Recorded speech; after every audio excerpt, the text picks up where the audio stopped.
তো বাবির আজকে অফিস আছে, বাচ্চু স্যাটারডে ছুটি আছে। তো বাবি অফিস যাবে বলে ভিডিওটা আজকে সকালবেলা এই কোটা বাটা দিয়েই শুরু করলাম। আজকের লাঞ্চের মেনু হচ্ছে নিরামিষ, যেহেতু আজকে স্যাটারডে সেই হেতু একটু বাঁধাকপির তরকারি করব, উচ্ছে ভাজবো আর একটু ফ্রুট ডাল করব।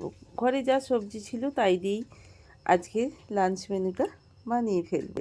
তো ভাতটা আমি এদিকে চাপিয়ে দিয়েছি, ভাতটা মোটামুটি হয়ে এসছে। আর ডালটাও আমার সিদ্ধ করা হয়ে গেছে, আর আমি ফোড়ন দিয়ে দিচ্ছি ওপর থেকে একটু জিরে, তেজপাতা, একটু কারি পাতা। যেহেতু নিরামিষ মুগের ডাল, একটু কারি পাতা দিয়ে করলে ভীষণ ভালো টেস্ট হবে। তো প্রেসারে সিদ্ধ করে নিয়ে নুন মিষ্টি দিয়ে আমি একেবারে সিদ্ধ করে নিয়েছিলাম হলুদ দিয়ে। এবার ঢেলে দিলাম, এতে স্বাদটা অনেকটাই বেশ ভালো হয়। যে কোনো তরকারিতে উপর থেকে যদি একটু ফোড়ন দেওয়া হয় তো তরকারির টেস্ট অনেক গুণ বেড়ে যায়। তো সেই জন্যই ডালটা আমি পরেতে সাঁতলে দিলাম। ভাতটা ডালটা হয়ে গেছে, এদিকে আমি চাপিয়ে দিয়েছি বাঁধাকপি তরকারিটা যেহেতু নিরামিষ একটু হিং দিয়ে দিয়েছি, খেতে ভীষণই ভালো লাগে। তো আর আমি এই কালো ওভেনের মাথাটায় চাপিয়েছি, তাই নাগরদোলার মতো ওঠা নামা করছে। ফেলা তো কিছু যায় না, ফেলে দিতেও আমরা পারি না, কখন কোনটা দরকারে পড়ে। এদিকে জলটা বসিয়েছি, ভাবিকে কমপ্লেন দেব। ভাবি অফিস বেরিয়ে গেলে ওকে টিফিন প্যাক করে দিয়ে দিলাম, ব্রেকফাস্টে যা খেয়ে যায় তা দিয়ে দিলাম। বাচ্চু বললো একটুখানি ব্রেকফাস্টে মুড়ি মুড়ি। তো রান্না কমপ্লিট করে নিয়ে বাইরের সব কাজকর্ম শেষ করে নিয়ে বিছানাটা পরিষ্কার করে নিয়ে ঝাঁট দিয়ে দিলাম। নতুন ঝাঁটা বার করলাম আজকে। ঝাঁটা ধুলো এত বেরোচ্ছে নতুন ঝাঁটা থেকে, গুঁড়ি গুঁড়ি। ঘরের ধুলোর থেকে ঝাঁটার ধুলোই বেশি হয়ে যাচ্ছে। কী যন্ত্রণার ব্যাপার বলুন তো। আর আমার ঝুনু ঝাঁটা দিয়ে ডিঙিয়ে যাচ্ছে, ঝাঁটার তলা দিয়ে নিচে দিয়ে গলে যাচ্ছে, এই দুষ্টু খালি করছে। দেখুন, ঘরের ধুলোর থেকে ঝাঁটার ধুলো গুঁড়ি গুঁড়ি খুবই বেরোচ্ছে। ঝাঁটাটাকে ভাবছি একটু ধুয়ে রোদে দিয়ে দেবো, তাহলে ধুলোটা পড়বে না। তো ঝাঁটার ধুলো বার করতে করতে হাত আমার ব্যথা হয়ে গেছে। কালকে বাবি খুব সুন্দর করে ফ্যানটাকে ভালো করে কাগজগুলো, ক্যারিগুলো বাঁধা ছিল সেগুলোকে সরিয়ে দিয়ে খুব ভালো করে বেঁধে দিয়েছে। তো ঘর ঝাঁটপালা দিয়ে টিয়ে চলে এলাম বাগানটা একটু পরিষ্কার করতে। বাচ্চু ঘাস মারা দিয়েছিল, কিন্তু কয়েকবারই জল হওয়া যাওয়াতে আবার ঘাস বেরোতে শুরু করে দিয়েছে। তো যাই হোক, অনেকটা বাচ্চু আগে খানিকটা জড়ো করে দিয়েছে, ও একা পাচ্ছিল না। তো শরীরটা বেশ ভালো যাচ্ছে না বেশ কিছুদিন ধরে। আমিও কিছুটা এদিক থেকে হাত লাগিয়েছি, ও ওদিক থেকে কিছুটা ঝাঁট দিয়ে দিল, দিয়ে জড়ো করে দিয়েছি। এখানটা নয় জল দিয়ে একটুখানি রেখে দিলে হয়তো উইয়ে খেয়ে নেবে, আর নাহলে একটুখানি কেরোসিন তেল দিয়ে আগুন ধরিয়ে দিতে হবে। তাহলে, কারণ এগুলো ফেলার কোনো সেইভাবে জায়গা নেই। যদিও পৌরসভা থেকে গাড়ি আসছে আবর্জনা নেওয়ার, সেখানে ফেললেও ঝাঁট বাগানটা ঝাঁটপালা দিয়ে নিয়ে স্নান টান করে নিয়ে চলে এসেছি ফুল তুলতে। বাড়িতে বেশ কয়েকটা জবা ফুল ফুটেছে, অবশ্যই গাছটা লক্ষ্মী দিই। তো অনেকগুলো জবা ফুল দেখে গাছ ফুলগুলো তুলে নিলাম।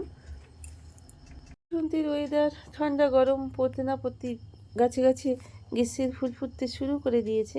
আর বাচ্চুবাবু এই ফুলগুলো কিনে নিয়ে এসে দিল। তো যাই হোক, এই ফুল কিছুটা নিয়ে আর বাড়ির ফুল কিছুটা নিয়ে মায়ের পায়ে আজকে দিয়ে দেব। করুণা সিন্ধু জগৎপতি জগৎ মঙ্গল বা মঙ্গল কর ঠাকুর, হে করুণা সিন্ধু জগৎপতি জগৎ, হে মা মঙ্গল মঙ্গল করো, শান্তি দাও, দয়া করে রোগ মুক্ত করো, ভালো রাখো, সুস্থ রাখো, করুণা করো, দয়া করো ঠাকুর, হে করুণা সিন্ধু। যেই না বাগানটা পরিষ্কার পরিচ্ছন্ন হয়ে গেল, বাচ্চাবাবু দেখলেন বসে থাকতে পারলো না, কি শরীরটা একেবারেই ভালো যাচ্ছে না। তা সত্ত্বেও চলে এলো, বললো কিনা চলো এখানটা ভিজে ভিজে আছে, বেশ কিছু শাক আর ধনিয়া পাতাটা একটু লাগিয়ে দিই। তাহলে এখনও ধনিয়া পাতাটা ছড়িয়ে দিলে চৈত্র মাস পর্যন্ত ধনিয়া পাতাটা খাওয়া যাবে, ঘরের সবজি। যেহেতু 14বার সেই এবছর পড়তে না পড়তে এতটাই বৃষ্টি শুরু হয়েছে, কোনোই তো গাছপালা লাগানো হলো না। আর বাচ্চার শরীরটা বেশ খারাপ যাচ্ছিলো বলে গাছপালা লাগাতেও পারছিল না।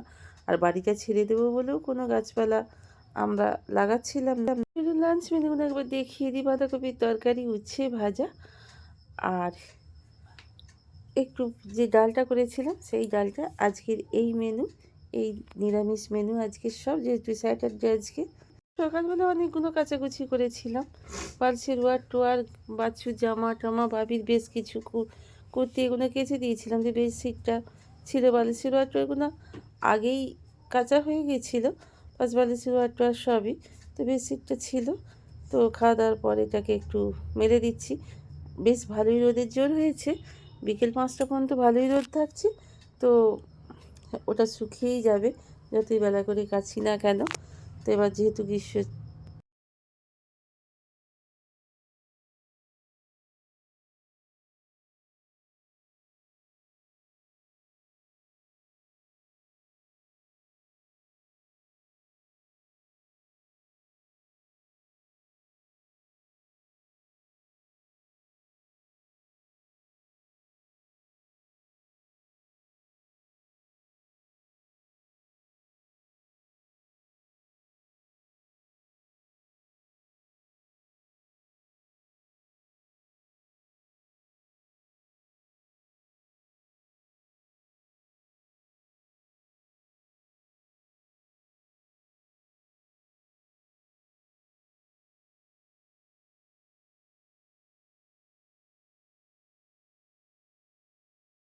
আজ সকাল সকাল বেরিয়ে পড়েছি, একটু বিকেল 4টের মধ্যেই বেরিয়ে পড়েছি।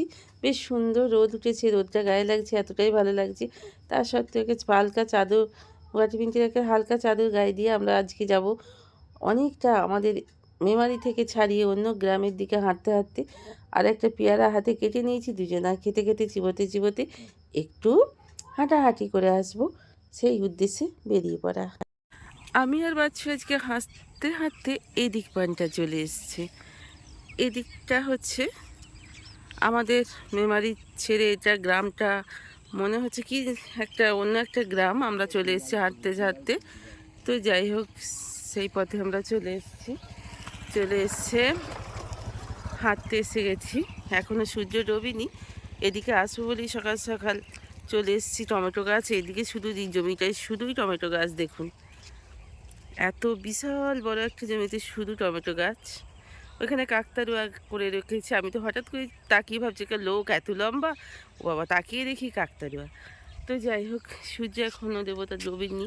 আর আলু গাছের এবছরে যা অবস্থা, মনে হয় আর খেতে পাবো না আলু, জানেন তো। সব আলু দেখছি ধসায় নষ্ট হয়ে গেছে, জানি না কতটুকু আলু হবে। তো যাই হোক, এদিকে চলে এসেছি, এদিকটা এসে বেশ ভালো লাগছে। তো আমি একটা পাতলা চাদর গায়ে দিয়ে এসেছি, কারণ চারিদিকে মাঠ। আর এটা মাটির রাস্তা, দেখুন পুরো মাটির রাস্তা। তো রাস্তাটা মনে হচ্ছে মাটি খুঁড়ে খুঁড়ে ভরাট করা হচ্ছে। রাস্তাটা মনে হচ্ছে হবে ঢালাই রাস্তা বা পিচ, যা কোনো কিছু একটা মনে হয় হবে। তো এখানে একটা ইয়েও রয়েছে, এটা দিঘি টিঘি বলে মনে হয়, একটা দিঘিও রয়েছে। তো যাই হোক, আমরা এদিকে আজকে হাঁটতে চলে এসেছি, যেহেতু বাচ্চু আছে বলেই এসেছি। অনেকটা এসে পড়েছি। তো আমার পায়ে এবার ব্যথা শুরু হয়ে গেছে, এবার আমার বাড়ি চলে যেতে হবে। তো চলুন এবার আমি বাড়ি যাই, বাড়ির পথে ঘুরে পড়ি। করেই নজরে পড়লো এই ফুল গাছটার দিকে, দেখুন অনেকটা সেই কেনা ফুল, জিপসি ফুলগুলোর মতো অনেকটা দেখতে। তাই আমি আপনাদের দেখাই। দূরে কোথাও বাজনা বাজছে, প্লিজ কপিরাইট দেবেন না। তো গুড ইভিনিং, চলে এসেছি রান্নাঘরে। তো একটু পাঁপড় পুড়িয়ে নিচ্ছি। তো পাঁপড় পুরোনো আর একটু করে গরম গরম চা, আজকে টিফিনে এটাই খেয়ে নেবো বাচ্চু আর আমি। তো চলুন দুটো পাঁপড় একটু ভালো করে, পাঁপড় ভাজার থেকে পাঁপড় পোড়াটা খেতে ভীষণই ভালো লাগে। তাই পাঁপড় পোড়াটা বাবিও খেতে খুব পছন্দ করে। যাই হোক, বাবি তো এখন অফিসে আছে, ও আজকে ওখানেই থেকে যাবে, বর্ধমানে স্টে করে যাবে। তো 2 কাপ চা বানিয়ে নিচ্ছি আর পাঁপড় ভাজা, এইটাই সন্ধ্যেবেলা আজকে টিফিন। তো চলুন চাটা করে নিই, গরমা গরম 2 পেয়ালা চা দুজনকার জন্য। তো বাচ্চাবাবুর খুব কাশি হয়েছে, তাই গরমা গরম চাটার খুবই জরুরি। তো পাঁপড় পোড়া আর 2 কাপ চা। নাও চাটা নাও, পাঁপড়ও নাও। আর একটুখানি আজকে ডিনারে ভাবছি একটু বাটি চচ্চড়ির মতো তরকারি করে নেব। ধনিয়া পাতা, টমেটো আর আলু, একটু মিষ্টি, একটু কাঁচা লঙ্কা ছেঁড়া, একটু নুন হলুদ দিয়ে তরকারিটা একটু বানিয়ে নেব, যেহেতু নিরামিষ। আর ওপর থেকে একটু কাঁচা সর্ষের তেল দিয়ে দেবো। আর একটু কাঁচা আধখানা মতো পাঁপড় ছিল, সেটা উপর থেকে ছড়িয়ে দিলাম। তরকারিটা বেশ সুন্দর একটু স্বাদ এসে যাবে পাঁপড় দিয়ে করলে। পাঁপড়ের তরকারি তো ভীষণই নিরামিষ, পাঁপড় তরকারি ভীষণই ভালো খেতে হয়। এবেলা করতে হলো না, ভাত দুটো ছিল গরম করে নেব, আর এই তরকারিটা করে নিলাম। ভাত হয়ে গেল, তরকারিও হয়ে গেল। ভাবি আজকে আসবে না, তাই আজকে খুলুগুলো একটু তরকারি করে নিলাম। তো এবং কিচেন ডাস্টারগুলো একটু ভাতের ফ্যানেতেই দিয়ে দিলাম, যাতে পরিষ্কার পরিচ্ছন্ন ভালোভাবে করা যায়। তো ভীষণই চ্যাটচ্যাটি হয়, কারণ যেহেতু কড়াই মোছা হয়। তো রান্নার পরে যদি প্রত্যেক দিনই একটু করে দিয়ে রাখা হয়, তাহলে এই চ্যাটচ্যাটানি ভাবটা থাকে না। তো কালে খাওয়ালে চলে না, জানেন তো। আজকের কাজ আজই করে ফেলা উচিত। তো কাল করবো ভেবে রাখলে দেখবেন সেই কাজটা হয়ে ওঠে না। যেমন কথাতেই আছে না, রামায়ণে রাবণ বলেছিলেন কাল স্বর্গে সিঁড়ি বানাবো, কিন্তু সেই কালটা তার জীবনে আসেনি। তেমনি কাজের ক্ষেত্রেও আমাদের তাই হয়ে যায়, কালকে করবো বলে সেই কাজটা আর হয়ে ওঠে না। কী বলুন? তো আমার তো সেটাই মনে হয়, আপনাদের কী মনে হয় অবশ্য আমি জানি না। তো চলুন, আর ভিডিওটা আমি বাড়াচ্ছি না, এইখানেই শেষ করে ফেলছি আজকের ভিডিওটা। তো এতক্ষণ পর্যন্ত যেসব বন্ধুরা আমার সাথে ছিলেন তাদের অসংখ্য ধন্যবাদ জানিয়ে কাল আবার আসছি। তো আজকের মতো শ্রাবণীর বাবু কাছে নিয়ে এখানেই শেষ হলো।